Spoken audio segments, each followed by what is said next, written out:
अब जिस घड़ी का इंतज़ार था वो घड़ी आ चुकी है। परमात्मा की किरण और हमारे देश की किरण बहन और हम सब की अति स्नेही, जिन्होंने देश की बेदी पर अपने आप को खड़ा कर दिया। आपसे मुलाकात 2001 में हुई थी जब बैंगलोर से दिल्ली रैली में गए थे। मैंने आपके साथ फ़ोटो खिंचवाया था लेकिन कैमरा ख़राब हो गया था। लेकिन आज मुझे बहुत खुशी हो रही है कि आपके साथ मैं उस मंच पर हूँ और आपका परिचय दे रही हूँ।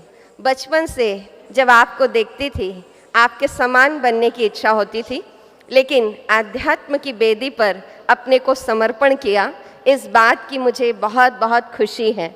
तो मैं आदरणीय किरण बहन के लिए यही कहना चाहती हूँ कि चेहरे पर अश्कों की लकीर बन गई, जो न चाहा था वही तस्वीर बन गई। हमने तो रेत पर चलाई थी उंगलियां, देखा तो आपकी तस्वीर बन गई, देखा तो आपकी तस्वीर बन गई। आमंत्रित करती हूँ ऑनरेबल श्रीमती किरण बेदी जी को, उपराज्यपाल पांडिचेरी।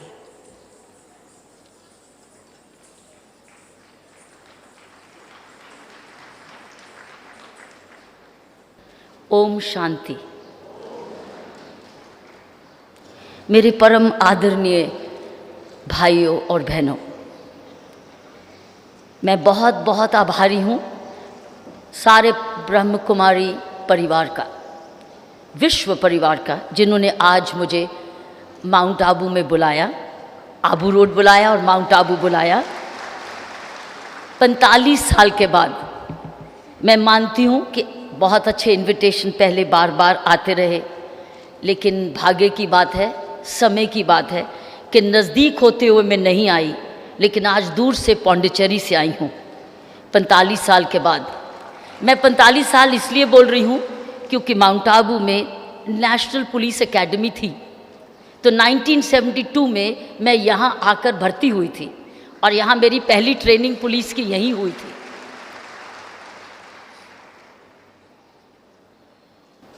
बहुत मन करता था वापस अपने police training national police academy वापस आने का।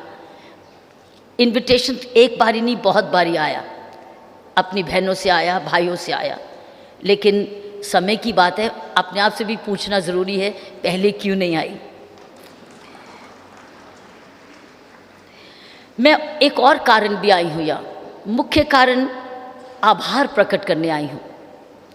आभार तमाम भाइयों और बहनों का, ब्रह्म कुमारी भाइयों और बहनों का, जिन्होंने सारा जीवन मेरे साथ साथ निभाया है। कहाँ से शुरू हुआ? जब मैं स्कूल में थी, अमृतसर की शहर की लड़की हूँ, तब मैं बहनों को देखती थी सफ़ेद पोशाक में, पवित्रता की मूर्ति में सेवा करती थी समाज में। तब मैं एज ए स्कूल गर्ल आपको देखती थी और मुझे मालूम था कि ब्रह्म कुमारी बहनों का और भाइयों का कितना असर होता है जब वो किसी के साथ संपर्क करते हैं। मैंने देखा था, इसलिए मुझे पहली याद आती है 1993 में जब मैं inspector general prison Tihar jail बनी थी। पहले 2 दिन में जब मैं 10,000 कैदियों को दिल्ली में देखती थी और मैं देखती थी कि कितने असंतुष्ट हैं। एज ए पुलिस ऑफिसर तो मैं देखती थी, लेकिन मुझे उनके हल नहीं पता थे कि मैं इनको सल्यूशन क्या दूं, इनको दवा क्या दूं। दवा तो मेरे पास नहीं है, लेकिन दवा तो मैं दे सकती हूँ कहीं से कहीं, कहाँ से दवाई लाऊं। तो मैं दूसरे ही दिन मैंने ध्यान में आया कि मैं वापस अपनी बहनों के पास क्यों नहीं जाऊं, क्यों नहीं ब्रह्म कुमारी को तो फिर से प्रार्थना करूं, सारी संस्था को, कि क्या अपनी ये जेल को संभाल सकते हो।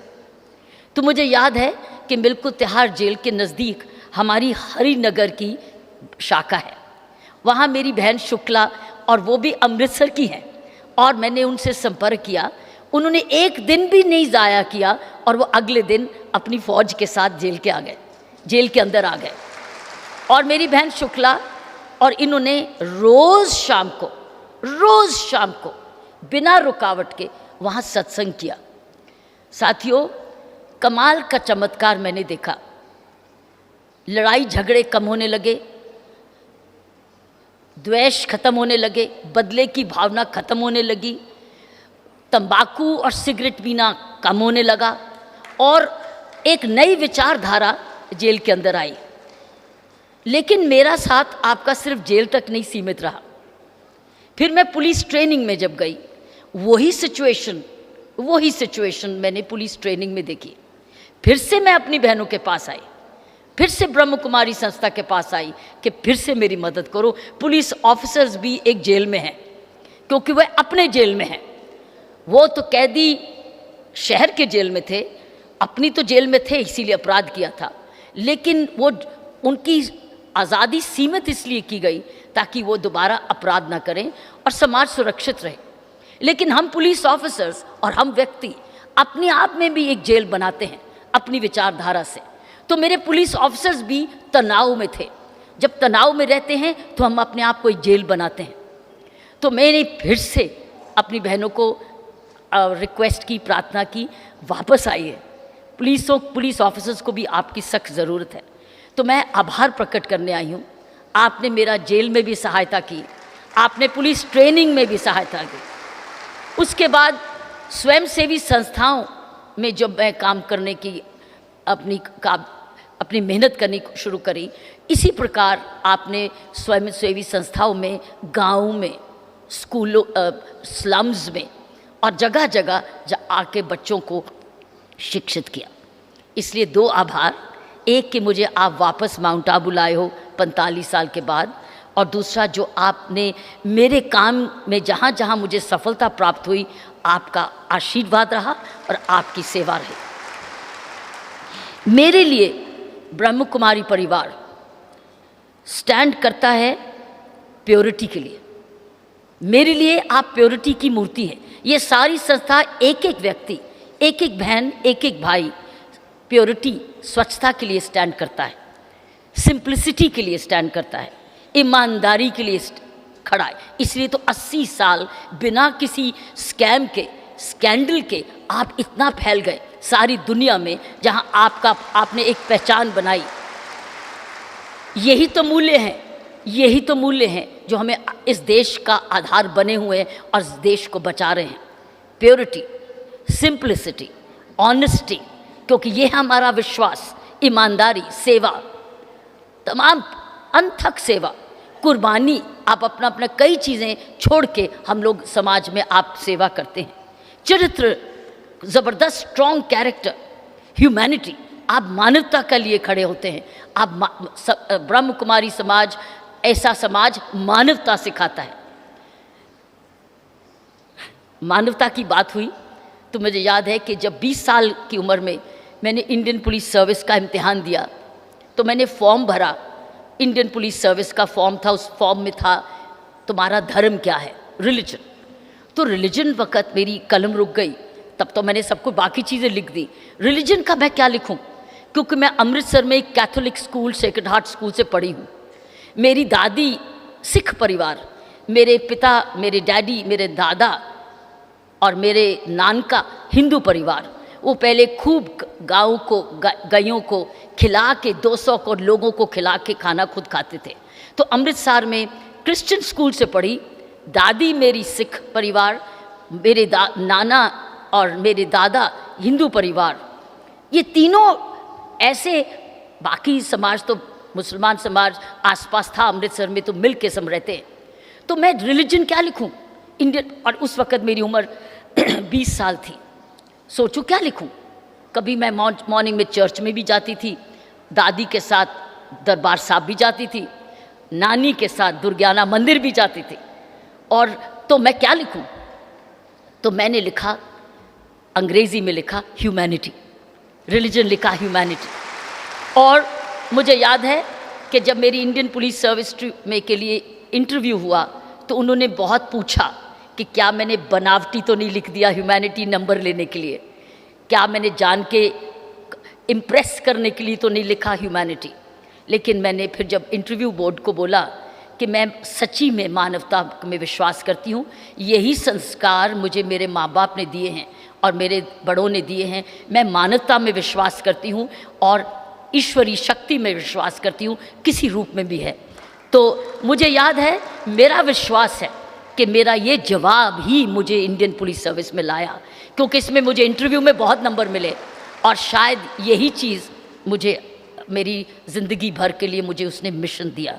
तो साथियों, ब्रह्म कुमारी मेरे लिए प्योरिटी, सिंप्लिसिटी, ऑनेस्टी, ह्यूमैनिटी, प्रेम, लव, क्योंकि आप प्रेम की मूर्ति हैं जहाँ जहाँ आप जाते हैं। ये मैंने खुद अपनी आंखों से देखा है कि जब मेरी शुक्ला बहन और इनकी मेरी बहनें जेल में आती थी, किस प्रकार हर व्यक्ति इनके पांव छूता था, क्योंकि आप प्रेम देती थी, आप आशीर्वाद देती थी, कंपैशन, आप फॉरगिवनेस भी बहुत देती थी, आप ज्ञान भी देती थी, आप शांति तो हैं ही, क्योंकि आप ओम शांति हमेशा कहते हैं।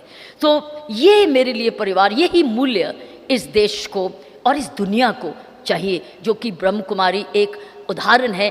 पिछले 80 ईयर्स से आप इसको गहराई तक आप इसको रूटेड करो, इस मॉरल वैल्यूज़ को इस देश में रूट्स में आ चुकी है, ये रूटेड है, क्योंकि आप हर एक परिवार इस मूल्यों के साथ जुड़ा हुआ है। मैं अपनी 3 छोटी बातें इस इंट्रोडक्शन के बाद रखना चाहती हूँ। एक तो एक सच्ची स्टोरी है। एक सच्ची स्टोरी ये है कि एक सेंटर में एक व्यक्ति गया, जर्नलिस्ट, और वो जर्नलिस्ट जब गया तो उस सेंटर में जो लोग थोड़ी मानसिक कमी के वजह से वो थे, उसको मेंटल होम भी कह सकते हैं, असाइलम भी कह सकते हैं, ऐसा गृह था जहाँ लोग मानसिक तरीके से कहीं ना कहीं कुछ ना कुछ इलाज करने आए थे। तो एक व्यक्ति फिलॉसफी की बुक पढ़ रहा था, तो वो जर्नलिस्ट उस व्यक्ति के पास गया।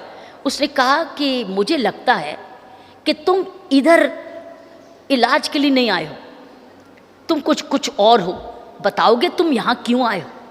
तुम किताब पढ़ रहे हो, लगता नहीं है कि तुम्हें कोई प्रॉब्लम है, लेकिन तुम क्यों आए हो? तो उसने कहा, और ये सच्ची स्टोरी है, मैं उस व्यक्ति का नाम आपको अभी बताती हूँ वो कौन था। तो फिलॉसफी की बुक पढ़ रहा था।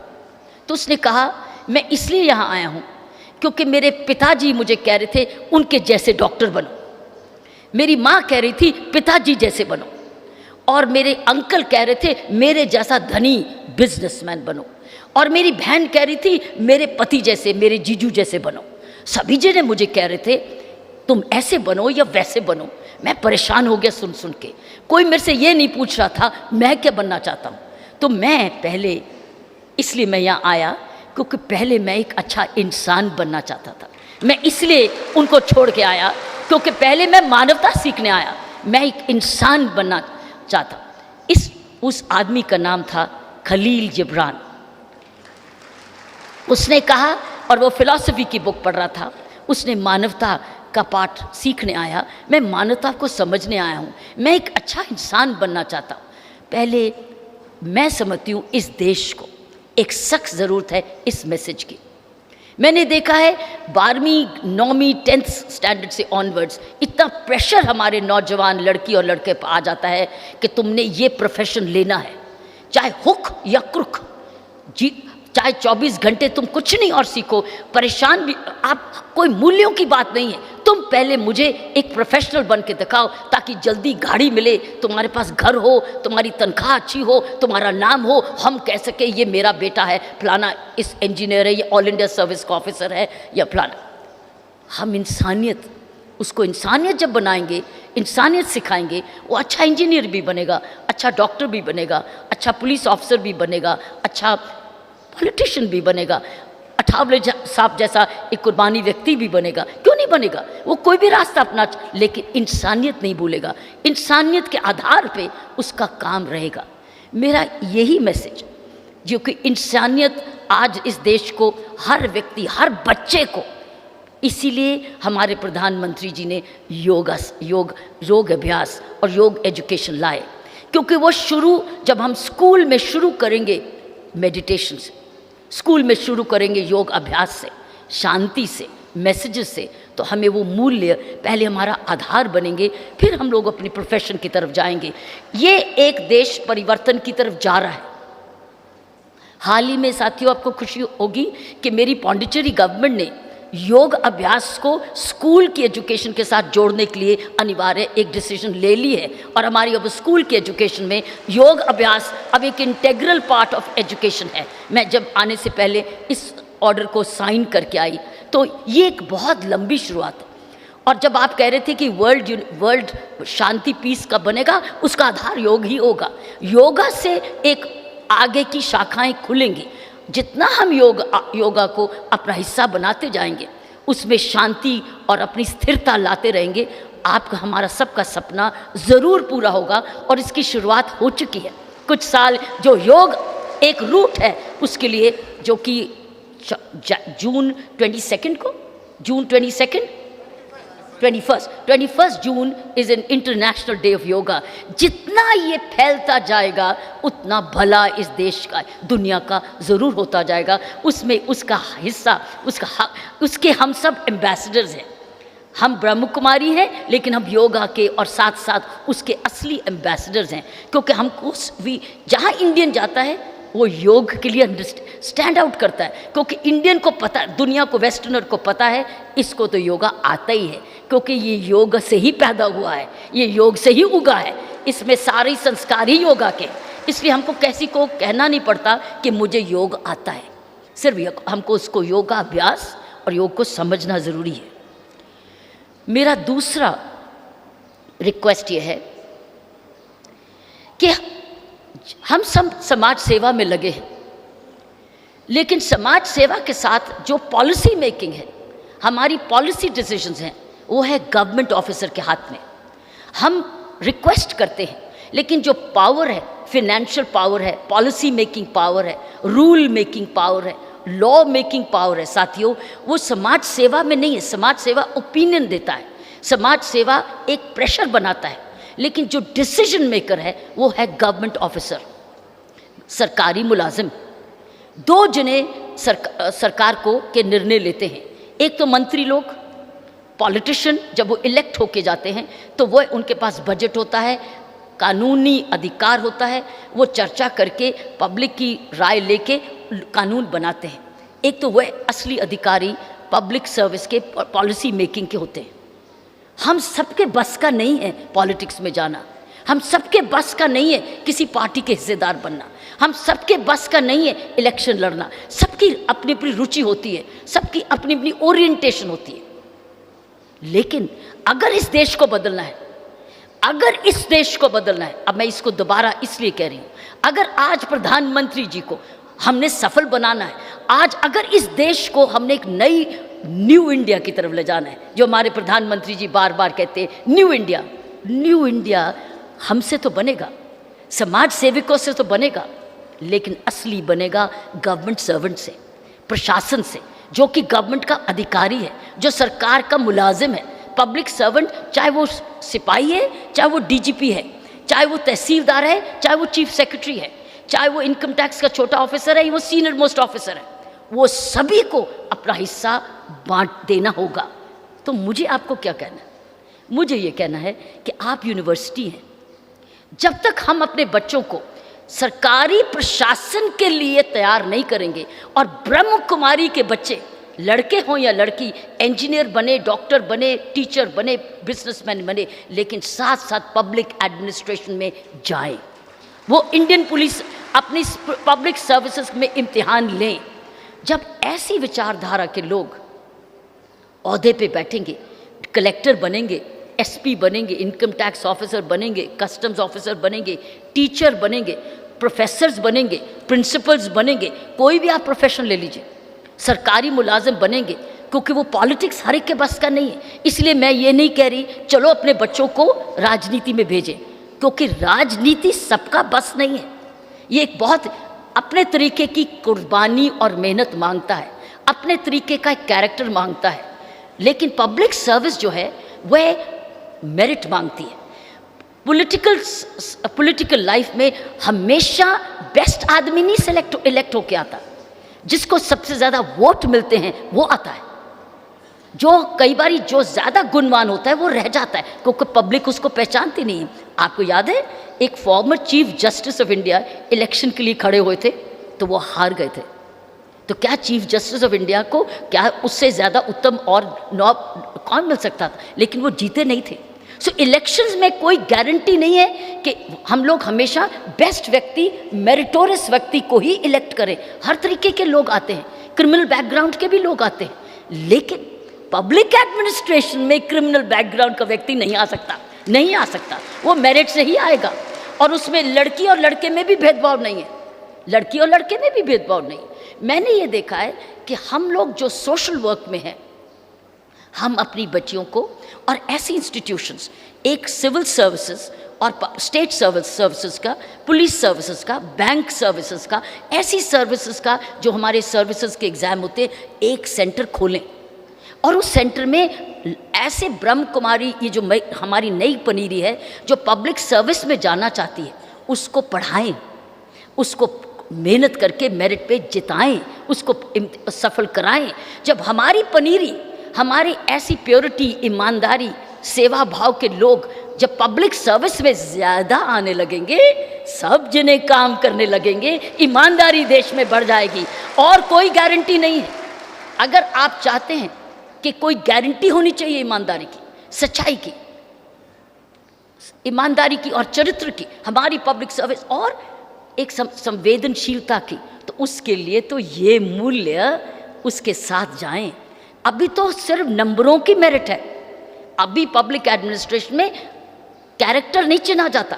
कैरेक्टर तो तब पहचाना जाता है जब एक गरीब आदमी उस ऑफिसर के सामने आता है, तो क्या वो किस तरीके से उस गरीब आदमी की सेवा करता है, मिलता है कि नहीं मिलता है, उसको समय देता है कि नहीं देता है, उसकी पहचान करता है कि नहीं करता है, उसका काम भी करता है कि नहीं करता है, कि सिफारिश से ही करता है, जिसकी सिफारिश आ गई तो हो गया, जिसकी सिफारिश नहीं आई तो तुम चला गया। यहाँ ये देखता है कि इसकी अगर मैं मदद करूँगा तो मुझे क्या इससे मिलेगा।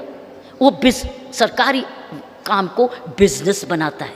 सरकारी काम को बिजनेस नहीं बनाना है, सरकारी काम को सेवा देना है। और वो सेवा भाव आधार से आता है, वो नर्चरेंस से आता है, वो अपने माँ बाप से आता है, माँ बाप ने उनको क्या संस्कार दिए, संस्थाओं से आता है। तो मेरा एक सुझाव है, ये सुझाव मैंने पहली बार ही नहीं दिया है। अब मैं जिस संस्थाओं में भी जाती हूँ, मैं उनको यही कहती हूँ, अपनी लड़कियों को, एक मैं पीछे विमेंस कॉलेज में गई और वो विमेन, इतनी लड़कियाँ लायक, बहुत लायक, पढ़ाने में लायक, वो विमेंस कॉलेज था। लेकिन मैंने उनसे पूछा, आप में से कितनी लड़कियाँ गवर्नमेंट सर्विस में जाएंगी, सरकार की सर्विस में जाएंगी? कुछ हाथ नहीं खड़े हुए। क्यों? क्योंकि उनको मालूम नहीं था करियर डेवलपमेंट हम कैसे करेंगे, हमको कौन पढ़ाएगा। हमारे पास पैसे नहीं है दिल्ली में जाके या चेन्नई में जाके या बेंगलोर में जाके या हैदराबाद में जाके या चंडीगढ़ में जाके, जहाँ ऑल इंडिया सिविल सर्विसेज के या स्टेट सर्विसेज के या बैंक्स के या रेलवेज के, सरकारी नौकरी हर जगह सेम है, ज़रूरत हर जगह सेम है। वह कैसे जाएं? क्योंकि वो हर प्राइवेट ट्यूशन्स इतना पैसा देना पड़ता है, वो महंगा है, उसमें प्रोफेसर्स होते हैं, वो अपना समय देते हैं, उसकी कॉस्ट है। आप ज़ीरो कॉस्ट पे अगर ऐसे इंस्टीट्यूशंस आप खोलेंगे, संस्थाएं खोलेंगी, मैं समझती हूँ अच्छे लोग आने लग जाएंगे और ऐसी सेवा होने लग जाएगी और आपके विचार, हमारे विचार फैलेंगे। तो ये मेरा दूसरा सुझाव था कि हम अपने बच्चों को, माँ बाप तो हम हैं अच्छे, क्योंकि अच्छी इंसानियत की तरफ जा रहे हैं, हम अपने परिवार को तो अच्छे इंसानियत का एक रोल मॉडल तो देंगे। तो बच्चों को हम मेरिट से, काबिलियत से सरकार की सेवा में लाएं, तो ही देश बदलेगा। न्यू इंडिया सिर्फ पॉलिटिशियन से नहीं आएगा, इम्प्लीमेंटर से आएगा। और इम्प्लीमेंटर जो होता है वो अफसर होता है, जो सेक्रेटेरिएट में बैठता है, चाहे वो किसी भी जॉब का हो। तीसरी चीज़ और लास्ट सजेशन ये है, हमारे प्रधानमंत्री जी ने मेडिकल केयर के लिए बोला, चाइल्ड हेल्थ के बारे में बोला, न्यूट्रिशन के लिए, लाइंस के लिए बोला। और मेरे परमादरणीय भाई ने बताया कि प्रधानमंत्री जी ने कुछ 5 पॉइंट्स बोले, उसमें हेल्थ के बहुत इश्यूज थे। लेकिन मेरे मन में एक इशू आया है जो कि मेरे पर्सनल लाइफ के एक्सपीरियंस से आया है और वो आता ही आ रहा है। वो ये है कि इस वक्त क्योंकि फैमिलीज छोटी होती जा रही हैं, जो बड़े लोग हैं, जो हमारे दादा दादी हैं, बुज़ुर्ग हैं, जो उम्र और उनके छोटी फैमिली की होने की वजह से बच्चे बाहर चले गए या घर में नहीं है या सारा दिन बाहर काम करते हैं, अगर वो बीमार होते हैं, उनकी देखभाल के लिए परिवार में कोई नहीं है। और कई तो इतनी ज़्यादा बीमार हैं कि वो है टर्मिनली इल, जैसे कैंसर की प्रॉब्लम्स है, जहाँ कैंसर इश्यूज़ में वहाँ पैलिएटिव केयर चाहिए। पैलिएटिव केयर का मतलब है कि जब हम हमारे पास दवाई नहीं है तो प्यार मांगता है, केयर मांगता है, सुरक्षा मांगता है, बातचीत मांगता है, दुख बटाना मांगता है, उसको है पैलिएटिव केयर।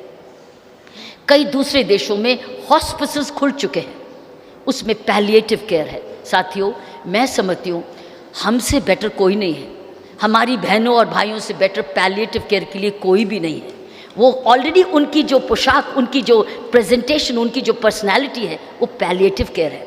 अगर हम अपने अपने आस पड़ोस में देखें कि कौन से बड़े लोग हैं, कौन से ऐसे हैं जिनको हमको पैलिएटिव केयर चाहिए, और हम जाके उनका हाथ पकड़ के अपने अपने नेबरहुड में, अपने अपने आस पड़ोस में ये सेवा अगर दे सकें जिसको पैलिएटिव केयर करते हैं, इसके लिए धन के बजट्स नहीं चाहिए, इसके लिए सिर्फ भावना चाहिए, इसमें सिर्फ मानवता चाहिए। ये एक बहुत बड़ी कमी है इस देश में।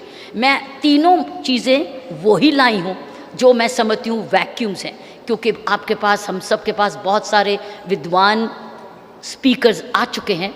मुझे मालूम नहीं पहले उन्होंने क्या क्या अपने विचार प्रकट किए, लेकिन ये 3 विचार ऐसे समूह, ऐसे परिवार के लिए मैं आपके समक्ष रख रही हूँ कि palliative care, which means even the ब्रह्म कुमारीज को टेक अप सीनियर, जो बड़े एज के हैं, जहाँ उनको हेल्प चाहिए, हम उनको होम विजिट में रखें, उनको आशीर्वाद दें, उनका दुख बांटें, उनका दुख दूर करें। आपके जाने से ही उसका आधा दुख दूर हो जाएगा। आज बहुत घरों में, और इंडिया यंग नेशन भी है, इंडिया एक एजिंग नेशन भी है। जैसे हमारे पास युवा बढ़ गई है, ऐसे बड़े होते हुए हमारी एजिंग जेरियाट्रिक केयर की बड़ी सख्त ज़रूरत है। गवर्नमेंट के सिर्फ एक्सपेंडिचर से नहीं चलेगा, सिर्फ दवाई नहीं चाहिए, उनको दुआ भी चाहिए। आप जाइए, उनके पास बैठिए और उनको दुआ दीजिए। दवाई डॉक्टर देगा, आप उनको दुआ दीजिए, उनका दुख थोड़ा सा दूर करिए, ताकि लोग पूछें, बड़े कहें, अरे पूछो कोई ब्रह्म कुमारी बहन या भाई है यहाँ मेरे पड़ोस में। हमारे बड़े लोग पूछें तो उनको बुला दो, मुझे आकर मिल जाए, मेरा थोड़ा सा दुख दूर कर दें। तो साथियों, मैं 3 विचार आपके समक्ष रख के जाना चाहती थी। मैं आपका जैसे भी कहूँ, मैं आभार प्रकट करने आई हूँ जो आपने इतने साल मेरी सर्विस में, और अब पांडिचेरी से भी हम लिंक्ड हैं, हमारी बहनों के साथ हम जुड़े रहेंगे, कोशिश करेंगे इसको और भी आगे ले जाने की, ताकि ये मानवता, यही जैसे योग अभ्यास मैंने बताया पांडिचेरी के स्कूलों में आएगा, तो मेरी ब्रह्म कुमारी बहन शाखा जो हमारी पांडिचेरी की है उसका और भी प्रचार करे। ये मेरा सपना है, ये मेरी भावना है। मुझे पूरा विश्वास है कि मुझे इसमें सफलता मिलेगी। आपने मुझे यहाँ बुलाया, मैं आपका बहुत बहुत अति धन्यवाद करती हूँ। ओम शांति। बहुत ही सुंदर, बहुत अच्छे भाव थे कि मुस्लिम को कुरान में ईमान ना मिला, हिंदू को गीता में भगवान ना मिला, उस इंसान को आसमान में क्या भगवान मिलेगा जिस इंसान को इंसान में इंसान ना मिला। तो सबसे पहले हम इंसान तो बन जाएं। अभी बहुत ही सुंदर आदरणीय किरण बहन के द्वारा विमोचन होने जा रहा है। अभी इस स्मारिका का विमोचन, प्रेरणा का विमोचन महामहिम किरण बेदी जी के द्वारा, साथ ही हमारी मैं भी, मंजू बहन भी, कि चलो विश्व योग करें, जीवन खुशियों से भरे, चलो विश्व योग करें, इसकी भी कैसेट का विमोचन हो रहा है। तो अभी हमारे भाई जी प्रेरणा के विमोचन के बारे में कुछ बात करेंगे, और किरण बहन ने जो योग के बारे में बात कही उसकी भी कैसेट का विमोचन हो रहा है।